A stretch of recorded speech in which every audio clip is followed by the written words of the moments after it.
Cake বানাবো। গতকালকে যে বিটারটা নিয়ে এসেছি ওটা দিয়ে দেখি, বিটারের সাহায্যে তো কখনো বানাইনি, আজকে একটু চেষ্টা করব কেমন হয়। তো এই যে এখানে 4টা ডিম নিয়ে নিয়েছি। 4টা ডিম এখন বিটার দিয়ে ভালোভাবে বিট করে নিচ্ছি। দেখি কেমন ফোমটা ওঠে আর কি। তো এই যে মোটামুটি ভালোই হয়েছে। আমার বাটিটা একটু ছোট হয়ে গেছে। পরবর্তীতে আমি যখন দেখলাম হচ্ছে না, আমি স্টিলের একটা গামলাতে ঢেলে নিয়েছিলাম আর কি। এখনো আমি তো চিনি, তারপরে তেল এগুলো কিছুই দিই নাই। এই যে শুধু ওই 4টা ডিমেরই ফোম এইরকম হয়ে গেছিল। তো এই যে অল্প অল্প করে এখন চিনি দিয়ে দিচ্ছি। এখানে আমি 1.5 কাপ ময়দার মত দিব। এই জন্য আমি 1.5 কাপ চিনি নিয়ে নিয়েছি আর কি। স্বাদ চিনিটা কম হলে আর কি ভালো লাগবে না। এই যে আমি স্টিলের গাবলাতে নিয়ে নিয়েছি আর কি। চিনিটা বিট করে নেওয়ার পরে আমি এই যে এখানে 1 কাপের মতো তেল দিয়ে দিলাম। 1 কাপের কিছুটা কমই ছিল আর কি। তো তেল দিয়ে আমি 7-8 সেকেন্ডের মতো ঘুরিয়ে নিলাম আর কি। তেলটা শুধু মিশ করে নিলাম। তেল দেওয়ার পরে কিন্তু বেশি সময় ধরে ওইটা বিট করা যাবে না, তেল দেওয়ার আগেই ভালোভাবে ফোমটা করে নিতে হবে। তো এরপরে আমি শুকনো উপকরণ যেগুলো ছিল সেগুলো আমি চালনার সাহায্যে চেলে নিব। এখানে ময়দা নিয়েছি 1.5 কাপের মতো। তারপরে গুঁড়ো দুধ ছিল 2 চামচের মতো। তারপরে বেকিং পাউডার, বেকিং সোডা, তারপরে ছিল 1 চিমটি লবণ। সবকিছু দিয়ে ভালোভাবে এই যে চেলে নিয়েছি। নিয়ে এখন ওই যে যেটা ফোম করে নিলাম আমি বিটার দিয়ে ওখানে অল্প অল্প করে দিয়ে শুকনো উপকরণগুলো অল্প অল্প করে দিয়ে আমি খুব আলতো হাতে এই যে নেড়ে নিচ্ছি। আলতো হাতে এটা নাড়তে হবে, আর এটা কিন্তু এক সাইড থেকেই নাড়তে হবে, চারিপাশে ঘোরানো যাবে না।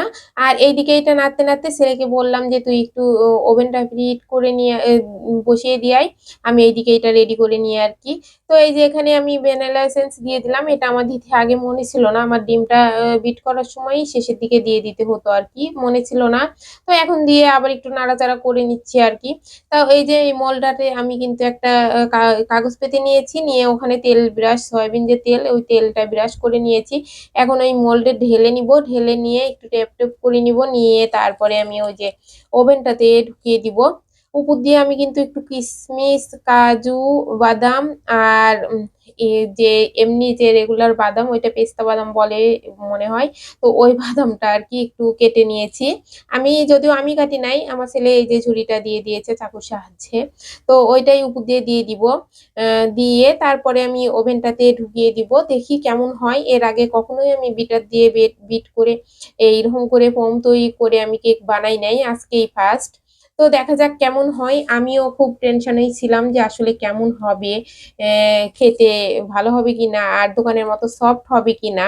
তো এই যে আমি বসিয়ে দিলাম এখানে 160 ডিগ্রিতে দিয়ে দিলাম 40 মিনিটের জন্য। দেবার পরে আমি তারপরে ওইদিকে যে বাসনপত্রগুলো ভরেছিল যে কেক বানানোর পরে ওইটাই পরিষ্কার করে নিয়েছি। ওইটা পরিষ্কার করে রুমগুলো মুছতে মুছতে আমার এইদিকে 40 মিনিট হয়ে গেছে। এখন বের করে নিচ্ছি দেখেন।